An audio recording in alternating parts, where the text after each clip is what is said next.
So this is my Sociology 212 media analysis presentation. My main overarching theme for my media analysis was the changing vision of a modern American family. And for a modern American family, I'm going to define that as one man, one woman, and two children.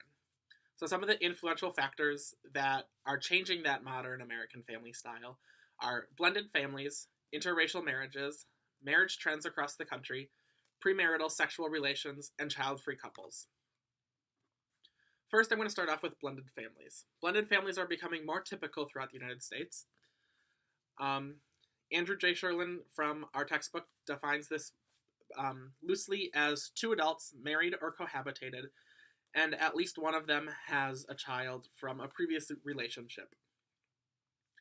The reason that I chose this is because both of my parents are divorced and are in relationships, and I just wanted to see and know more about blended families and how those work, because just gain some more knowledge on that.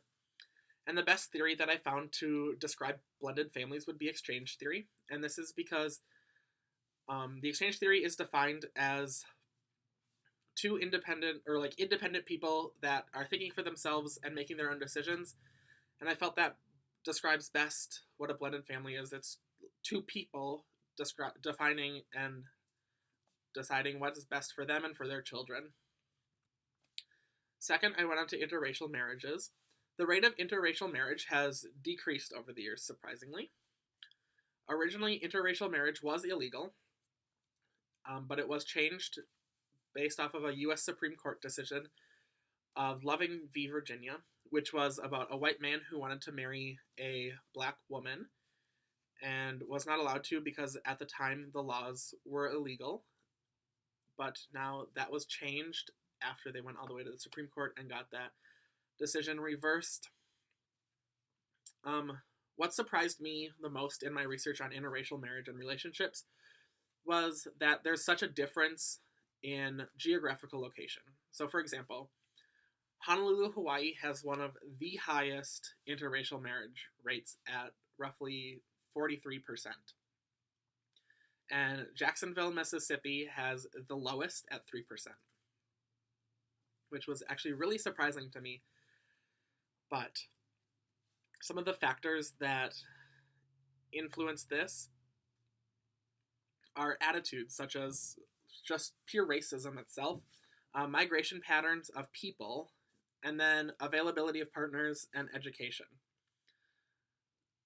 And then I felt that the postmodern perspective best describes this because interracial relationships are relatively new in terms of U.S. history, as clearly they were originally illegal, but over the years we have changed that and now they are legal, and it's just becoming, it was a big thing, or a bigger thing than it is currently, but I felt that postmodern perspective best describes this. And third, I went on to marriage trends in the United States. So marriage rate are on a downward trend, as well as divorce rates in general, which surprised me. So people are living longer in general, meaning we have less widow and widowers. So the average length of a marriage is increasing, and the marriage rates of people getting married are decreasing, as well as people getting divorced are decreasing.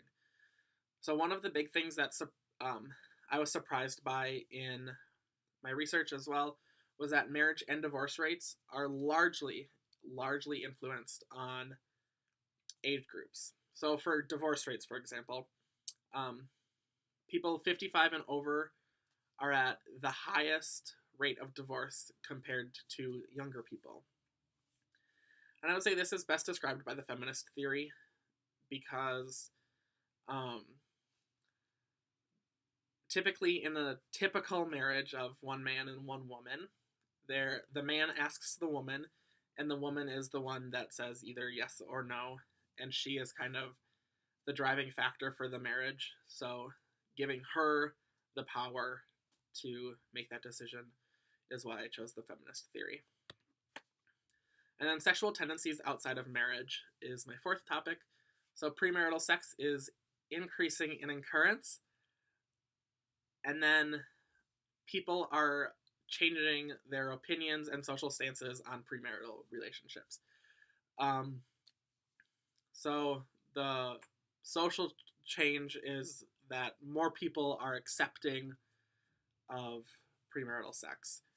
And then during my research, I found a lot of data on premarital sex, and I chose to exclude that from this presentation, being that a lot of it is estimates. And I say it's an estimate because in a lot of countries, specifically Middle Eastern countries like Iran, Iraq, over there in the Middle East area, it's illegal for people to have sexual relations outside of wedlock. So those numbers are just estimated based off of trends that they've gathered from before, or the brief data that they have got, and then kind of made to fit the population per se. And if those people were found to be in premarital relationships, then a lot of them would be killed, which is one, bad for society. So that's why they chose to just estimate that data instead of try to pursue and get some actual real data for that.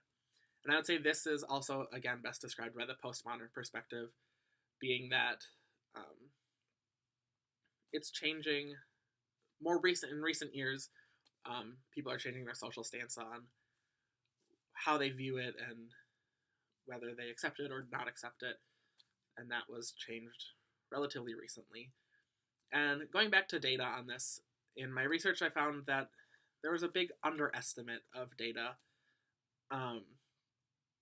because I felt that they were underestimating the rate of premarital sex among college students, more specifically.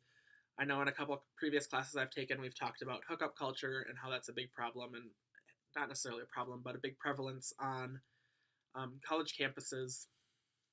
And I just felt that that data was not accurately represented in the data that I found in my research for this paper. And finally, child-free couples. It's a newer trend among people of just two adults either cohabiting or marrying and not having children. It's actually surprisingly not listed in our textbook for this class, which I know was published in 2013, so it's a little outdated to gather information for Sherlin on this topic, but I was still surprised that there was no mention of that in the textbook at all.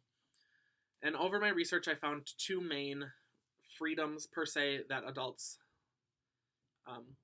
look forward to or encounter as a child-free couple. And one of them is economical, and the second one is travel. So for economical, for example, let's say there's a family of 4, and you go out to dinner, you spend $50, and then you get rid of 2 people, not get rid of, but on a different couple, if it's just a child-free couple, it would just be 2 of them, so you would be spending $25 roughly.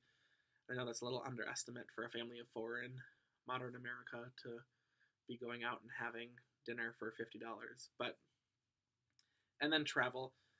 If the couple has the ability to travel, one of the things they don't have to worry about is whether to bring their kids along and finding things for them to do while they're on their vacation.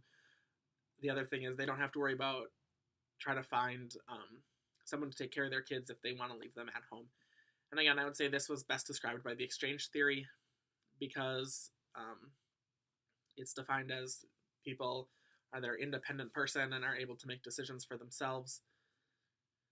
And so if we think of this child-free couple as one person, or that group of people, they're making a decision collectively what they think is best for them.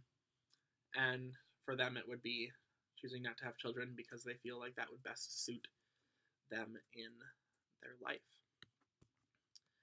In conclusion, there are many different aspects that contribute to the changing definition of a contemporary American family. of one man, one woman, and two children. But the most prevalent ones that I chose were blended families, interracial marriage, marriage trends, and premarital sex, and finally child-free couples, which all um, greatly influence the changing definition of American family in contemporary America.